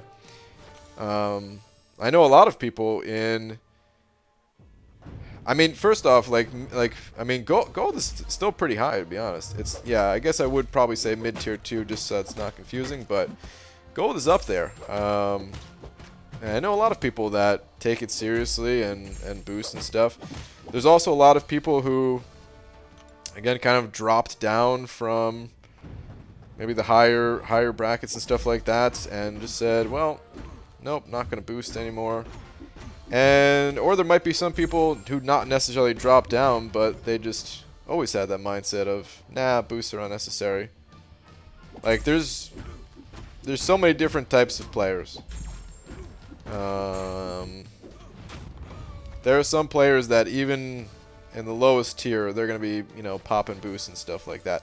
The real life friends that I played with that got me into this game, some of them, you know, we would be in like tier 18 or whatever it was, and they're popping boosts, and I'm just sitting here thinking, like, we have no chance of winning this. I'm not gonna pop this boost. I'm gonna save this for story content or something. But some people want to do that, you know. Some people, that's just what's fun to them.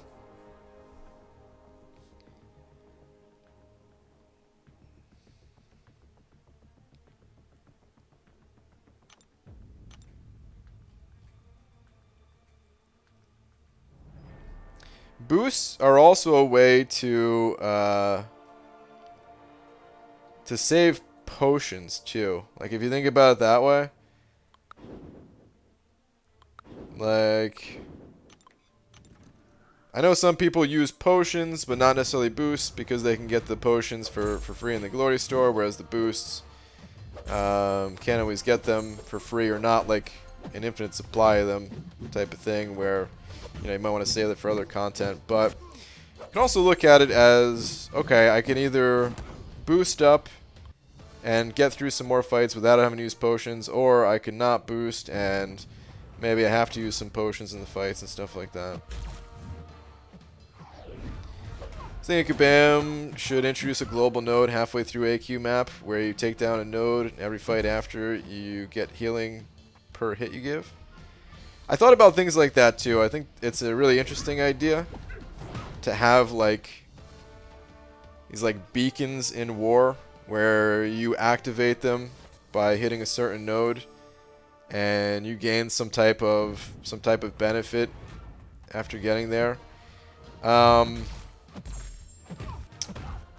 Which could be a good idea still if explored enough. But my first kind of thought of, like, would that work, would it not work, was, let's say there was some beacon somewhere in the map, then players wouldn't want to do that fight.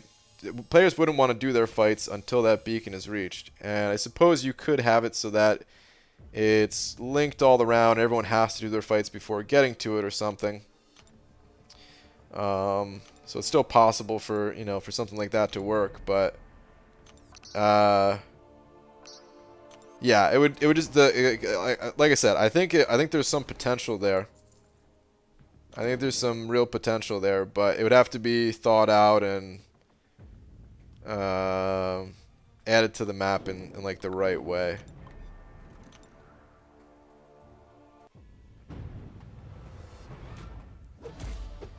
ABG, we need more ways to get loyalty to purchase boosts.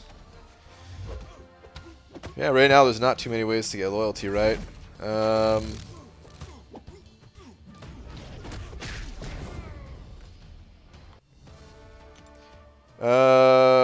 There probably could be there probably could be more ways to add loyalty.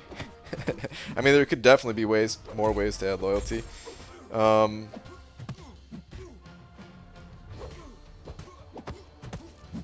I always think about adding loyalty to like the dungeons or something like that, and then I think like, is that going to force people to do dungeons that they don't want to do or something?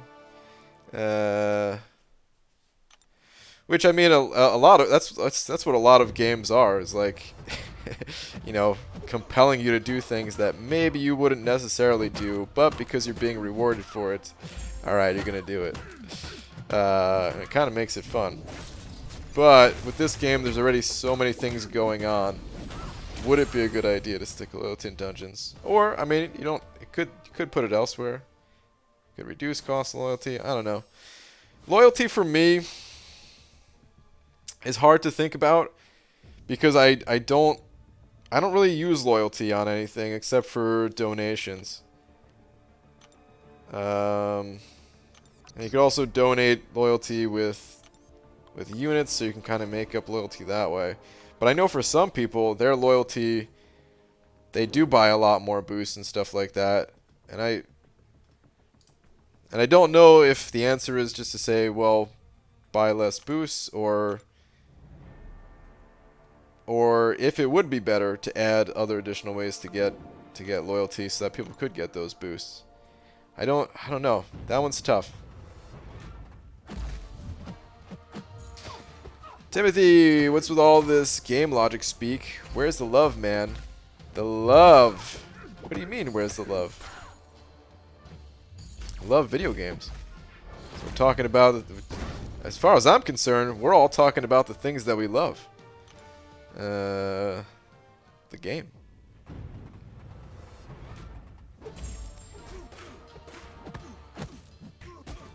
My Lion's going to be getting like 10k loyalty because I grind the F out of arena. Wait, what? There's ways to get loyalty in the arena? I'm confused. Loyalty is a problem. I think for a lot of people loyalty is a problem. I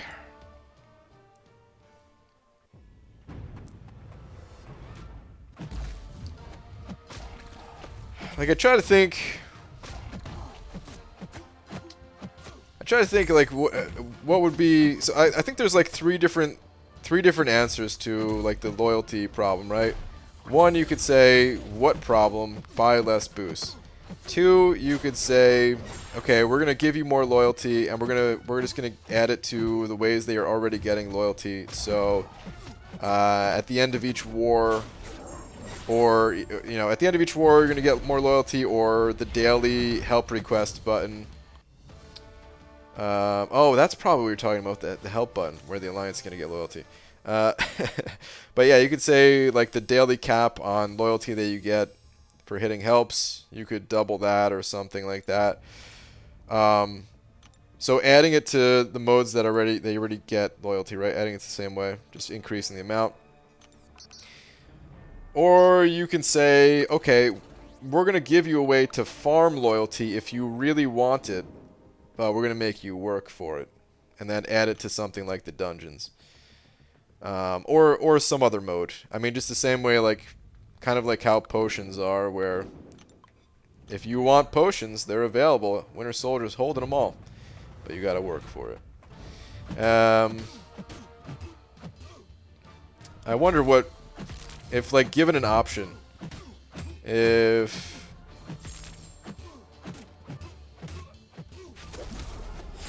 I mean, like, of course, if you gave players all three of those options, I'm sure the most voted thing would just be just give more loyalty from the same way the players are getting it now. But I wonder if you polled people and you were like, hey, what would you think if there was more loyalty added in, I'll just keep saying dungeons, for example, but could say any other area. Could say dungeons, could say a daily quest for or something like that. How would people feel about that? I wonder. Curious about it, you know? Loyalty is meant to be a reward for being in an alliance. It hasn't been updated in 4 years. Doesn't matter who you are, you only get 1,000 cap each day. It should be changed to match your alliance level. Yeah, I could see that. You just reminded me too about like the loyalty being a reward for alliance thing. I know a lot of people want to see like a loyalty calendar or something like that, you know? Because just being in the alliance, being in the same alliance, if that like added up over time where, yeah, you're in the alliance for a month, you get this much. Actually, you know what? I'm normally not for just like having stuff being given and like handed out to the players. Like the calendars, you know, it's fine, but I wouldn't want like everything just being given to me. Like, right, the game would be boring that way. So I'm usually not for just saying, oh yeah, just keep handing out more and more things. But I just realized it might solve another problem in the game right now, where these alliances they're doing the whole alliance swap thing, where you're in one alliance. And people do this so that they can pay for other people to have basically pay people to bot for them to run arena bots and get resources, and then they pay these guys to have them dump resources into an alliance so that they can cover donations, which is very messed up, and I don't recommend anybody do this. It's a pretty messed up practice that's been going on right now, and it's always been going on. But basically, yeah, Kabam they changed it so that you have to be in the alliance for a certain amount of time before you could donate, right? So that's why people started switching alliances again. They just say, okay, if it takes a month to donate or however long it takes, they just load up in an alliance and then they swap over to it. But if you had the loyalty based on how long you were in the alliance, maybe that would prevent that. Because then you wouldn't want to swap, and you could just stay in the alliance and cover your loyalty needs that way, instead of paying someone that is running a dozen accounts to do it for you. And by a dozen, I mean 100. BG, do you think there are more people quitting or joining the game currently? I have no clue. This year has been the best year for Marvel Contest of Champions, though. So, like this month or the third quarter of this year or something like that, I have no idea if more people are coming or going. But I think throughout the year, more people were coming.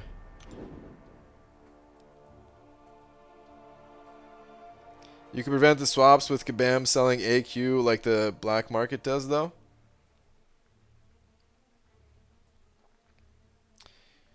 What do you mean? Like if they just...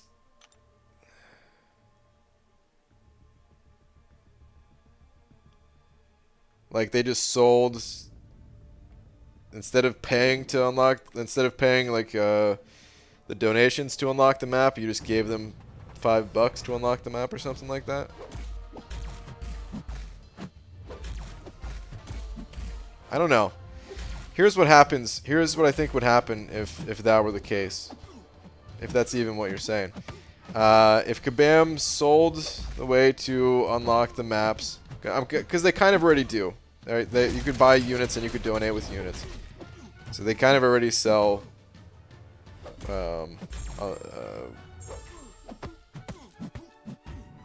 sell alliance quests that way. But the black market is cheaper. And if Kabam reduces their price, well, the black market will reduce their price. And if the price gets so cheap that you know, it wouldn't make sense for there to be a black market, well, then it also discourages people from going out and getting these resources and playing these other parts of the game. Because if it's so cheap, then why bother?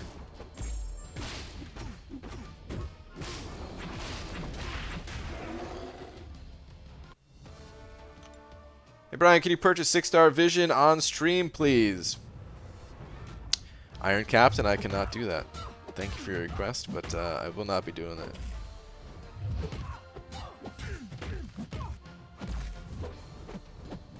I think it is more people. We hit 144 million in AQ and we finished at 2000th place or something. So it seems more competitive than ever. Possibly. There's new people that download this game all the time, though, man. Get new questions all the time, and oh man, this game gets its hooks in you, you know. These players are already at why bother if they're using the black market. That's true. As those players are at that point, yeah. Well, no, yeah, they pretty much are. I was gonna say they really just might not have the time, but a lot of them is why bother, yeah. But it wouldn't just affect those players. It would affect everybody. There are certain people that are not at that point of saying why bother. There are certain players that are playing the game and getting those resources and everything. And those players would say, why bother?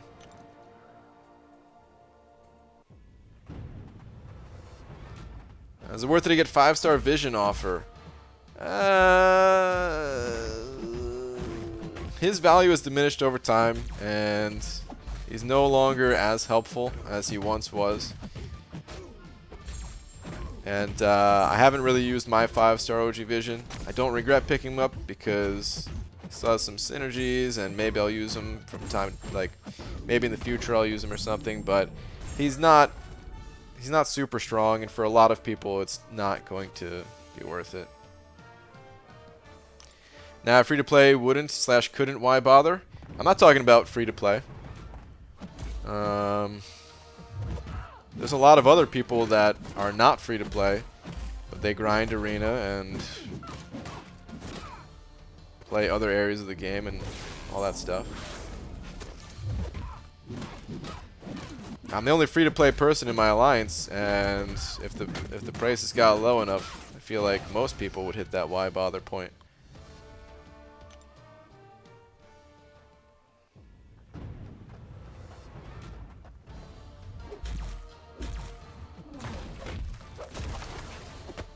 I mean, it would also help keep people in the alliance too, though, because sometimes people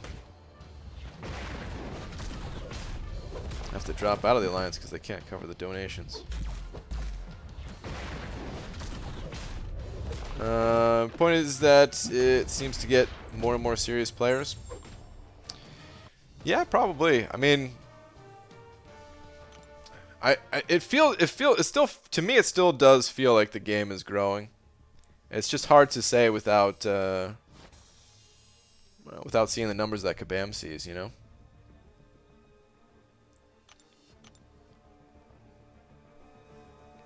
Wish they released a 5-star red pool for units like they do with Vision.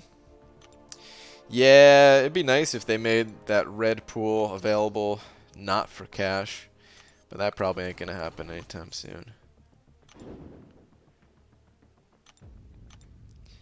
So BG, how are you? We don't chat a lot. I'm well. Hopefully you are too. I'm doing good. BG, I've been playing for months, but I'm just starting to get a bit further along in the game. I keep running into Thing. What's a good counter? Thing, he has a couple of, there's a couple ways to counter him. He's pretty tough though, I will say. It's not that easy to counter Thing. The first way to counter him is is not with a champion, is just by your play style. You want to get him to 15 rock stacks and have him throw his special when he has 15 rock stacks to reset them. You don't want him to throw a special when he is at like 13 or 14 rock stacks, because then it's going to be really tough to get him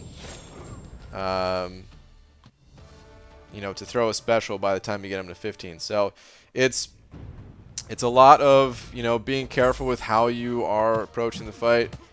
Some good champion counters, though, would be champions that reduce defensive ability accuracy. This way it reduces the number of rock stacks that he gains. It's also a little bit dicey, because if it's not a 100% chance to reduce the ability accuracy, then you could find yourself in a funny situation where, yeah, the number of rock stacks he has is not ideal. One of the best ways to counter him is to use a champion that causes bleed. If you hit Thing, he is immune to bleed, but if you were going to apply a bleed, then it actually removes 3 rock stacks from him. And if you just slow play the fight a little bit, then you can always keep him below 15 rock stacks, so that he never goes, you know, unstoppable when he goes above it. That's probably going to be the easiest way for a for someone who may not have the most developed roster yet to approach the fight. And there's combinations of that too. So someone like Gwenpool, for example. Gwenpool's awakened ability, for every 2 hits, or sorry, for every hit in her combo meter, she lowers defensive ability accuracy by 2%. So if you're able to keep a combo against Thing, eventually he'll stop gaining rock stacks altogether. And in the meantime, until you get your combo up, you're also removing some of those rock stacks when you try to apply the bleeds. Then there's also champions that don't really have to hit Thing at all, or hit him very little, and by the time you get 15 hits into him, he's dead. Someone like Quake or Omega Red come to mind. And yeah, Thing, he's annoying, but those are some of the better ways to counter him. Oh, you know, I forgot one. Also, you could apply the slow debuff to the enemies. Someone like She-Hulk. If you hit Thing with a heavy attack with She-Hulk, then even if he goes above 15 rock stacks, or wait, no, yeah, well, yeah, even if he goes above 15 rock stacks, he's not going to go unstoppable, and you kind of just ignore that part of the fight.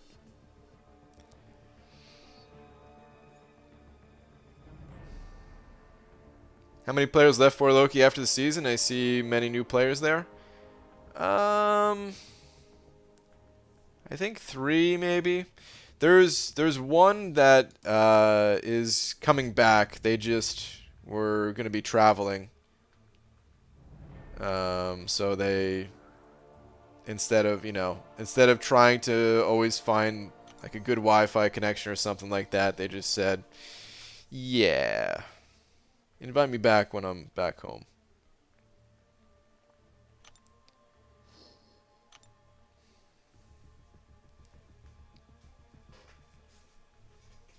We need Scarlet Witch and Wolvie added to the 5- and 6-star rosters. I wonder when they're going to add those guys as 5 stars. It's got to be, it's only a matter of time. Come on, Cosmic, Cosmic, Cosmic, Cosmic. No Cosmic. It's only a matter of time before we get them, I'd imagine. Some type of special offer, maybe. Like they've done with the others. But maybe even on a grander scale.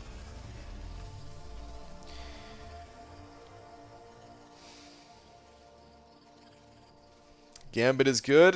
I'm going to have to disagree with you on that one. Gambit is usually not considered to be too good.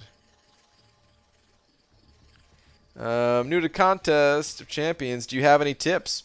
Sure, yeah. Number 1, never sell any of your champions. Just get that out of your mind. Never sell any champions. Second thing is you want to be spending your units on masteries. It might be, you might be compelled to spend your units on crystals to try to acquire new champions.